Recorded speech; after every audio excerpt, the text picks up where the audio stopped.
Friends, how do we read the signs of the times? Vatican II famously told us to do that. All of us are called upon to read what's happening. But how? How do we read what's going on in the world? Well, there are many different interpretive guides. We can read the signs of the times politically. Indeed, much history is written precisely that way. We look at what the great kings and presidents and prime ministers have done or what they're doing and why. That's a political reading of the signs of the times. Or we can read it sociologically.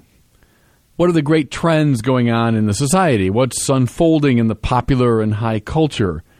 What are the shifts in demographics and why are they happening? What do public opinion polls tell us? Think of the news programs now. Almost every night we'll ask a question. They said, call in, tell us what you think about some subject. That's kind of reading the world sociologically. Or we can follow Karl Marx and read it economically. Marx famously said in the 19th century that deep down, things are always about the economy. Everything else, politics, culture, art, the military, religion, everything else, Marx said, was epiphenomenal. It was simply an expression of the economic substructure. Or we can read the world culturally as the development in the fine arts and language and film and books. People that read the New York Times Book Review are reading the world in a cultural way. Now, here's the point. All of those are valid frameworks for understanding the world. Whether you read commentary or National Review or Foreign Policy or the New York Times review of books, whether you read Entertainment Weekly or Sports Illustrated, you're attempting to read through some lens the signs of the times. Okay. What was peculiar about ancient Israel was that it read the world primarily through theological lenses. And I can't stress this enough. It's such an important difference in the Bible. When they looked at the world, they wondered primarily what God was doing and why. Now, mind you, the Israelites, the ancient Jews, were very astute political readers of things, very astute cultural readers. They wouldn't have used our sociological tools, but they had a sociological sensibility in their own way. But those were not the primary lenses through which they read the world. They read it theologically. Now, we must keep this clear.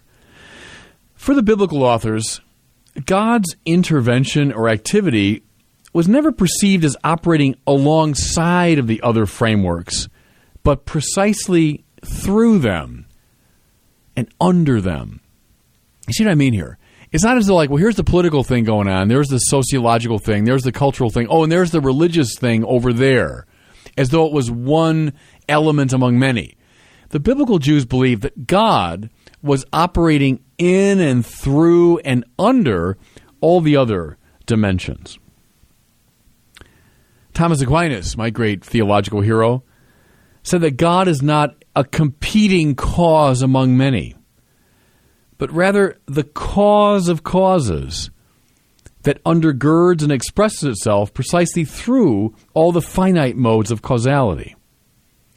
Now, it's an abstract way of saying this. The political reading of history is right. Sure, as far as it goes. How come things are the way they are? Well, because King so-and-so did this to King so-and-so. How come American history has unfolded the way it has? Well, because of President Jackson and President John Quincy Adams and so on and so forth. True? Yeah, sure, as far as it goes. Is the cultural reading right? Yeah, as far as it goes. What's happening in the high culture and the popular culture? What books are being read and why? How are they being reviewed? What are trends in films and in TV and popular and high culture? Yeah, that tells us the truth about things as far as it goes. Is the economic reading right? Is Marx right? Well, yeah, to some degree. I can read the world through economic lenses. In fact, right now we're going through this economic downturn, and lots of people are reading the signs of the times through economic lenses. Like everybody else, I look at the Dow Jones report every day to see how the stock market's going. Economic people can tell us a lot about what's happening. So that's right as far as it goes. But, listen now, the deepest and truest reading is the theological, which seeks after the divine causality and purpose working under and through all these others. Now, if you permit me just a little touch of philosophy, modernity, the modern period that we're in, has become largely conditioned by a deist view of God, whereby God is construed as a distant object, only vaguely related to the world. On the deist reading, God doesn't personally or actively involve himself in the affairs of economics or politics or culture. But that is not the biblical reading. For the biblical authors, God acts in and through all the ordinary events and dynamics of the world. God is an actor in history, yes, but a non-invasive, non-interruptive one. He uses the things, people, and events of the world as his instruments. Now, why am I talking about all this? Well, because of the first reading the church gives us for this fourth Sunday of Lent. It's from the second book of Chronicles. It's a book we rarely read liturgically. But it lays out, I think, very admirably the basic contours of the biblical imagination on this score, on this theme I've been talking about. It displays the fundamental patterns that govern God's involvement with the world that he loves. Okay, what do we see now in this reading?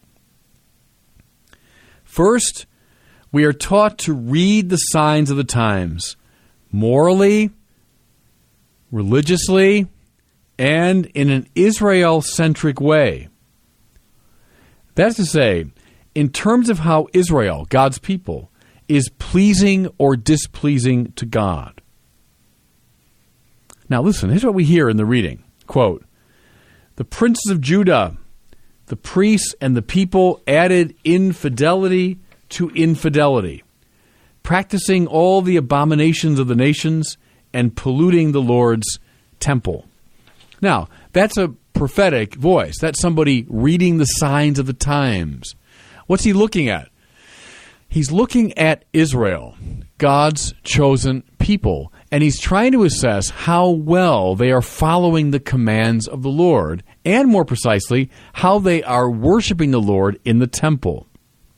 As I've said to you many times before, we must never forget that Israel was meant to be the beacon to the nations. The nation that would act according to God's purposes and thereby attract all the other nations of the world to the true God. What's the author complaining about here? That instead of being a beacon to the nations, Israel had become an ape of the nations. It was simply mimicking the worst things that were on display in the other nations. And thereby it was moving at cross purposes to God. Now you say, okay, yeah, ancient Israel and a long time ago. But remember, the church of Jesus Christ is the new Israel. We've been grafted on to ancient Israel. We are meant to be the people who give right praise to God, the people who obey God and thereby become a beacon to the nations. We're being taught something of great importance here. How the followers of Jesus behave makes a difference not only to them, but to those whom they are supposed to be inspiring. What's going on in the world? What are the signs of the times? If we read it in this moral, religious, and church-centric way, we should look at how the church is doing. Not primarily political considerations, though they can be in the mix. Not primarily cultural, though they can be in the mix. Primarily, we're looking at the church and how it is responding to the will of God. Now, go back to 2 Chronicles, we hear that God is displeased with this situation. But his instinct is, as always, to send a rescue operation. Listen again. "Early and often did the Lord, the God of their fathers, send his messengers to them." I wonder whether one of the most important things we could be doing is looking for these messengers and attending to them. You see what I'm saying? Ancient Israel was being sent messenger after messenger to bring it back online. To read the signs of the times meant to be attentive to these people, these spokespersons for God. Same is true of us now, the new Israel, the church. Who are the people being sent to us right now to draw us back onto line? Who are the messengers right now? Who are the prophets right now? Think of how much time we spend fussing over political figures, over pop stars and singers and actors. Nothing wrong with that in itself, but we should be attending above all to the great messengers that God is sending. Who are they? Can you name them? More importantly, are you listening to them? That's a way to read the signs of the times. Then we hear, despite all these prophets and messengers, the people didn't listen. And God's anger flared up, and he allowed the enemies of Israel to invade it and destroy it. That's pretty blunt stuff, isn't it? As they read Israelite history and they saw it was overwhelmed by its enemies, they saw that as an expression of God's anger. Now, as I've said before, don't read God's anger primarily in emotional terms, but read it as God's passion to cleanse and to set things right. Again, his anger is his passion to cleanse and to set things right. Sometimes he sends a cleansing operation and he uses precisely the enemies of Israel. You know, as I mentioned to you about a month ago, I think, I can't help but read the sex abuse scandal and its aftermath precisely in this way. God allowing the enemies of the church to cleanse it precisely through their persecution. And again, read that any way you want, politically, culturally, sociologically, sexually, read it any way you want. But when you read it theologically, I think we're meant to read it according to this vision. Then finally, in his own good time, God uses political means to bring Israel back. First, he persecuted them by using its enemies, and then he raised up the Persian king, Cyrus, to do his work. Foreign king, foreign country, but yet they serve God's purposes by bringing Israel back to Jerusalem. As we read the signs of the times, whom is he raising up right now? How are the affairs of the world, political, economic, and cultural, affecting the church right now? What do you see, friends, as you squint at the world through these very particular theological lenses? That's the question, I think. It's a good Lenten question, too. That's the question posed by our first reading from 2 Chronicles. And God bless you. I hope you were moved today by the Word on Fire. I pray that together we might become a people on fire with love for God and neighbor here in Chicago and wherever these words are heard. Until we join Father Barron again next week, I'm Cardinal Francis George, and I pray that God will bless you and those you love.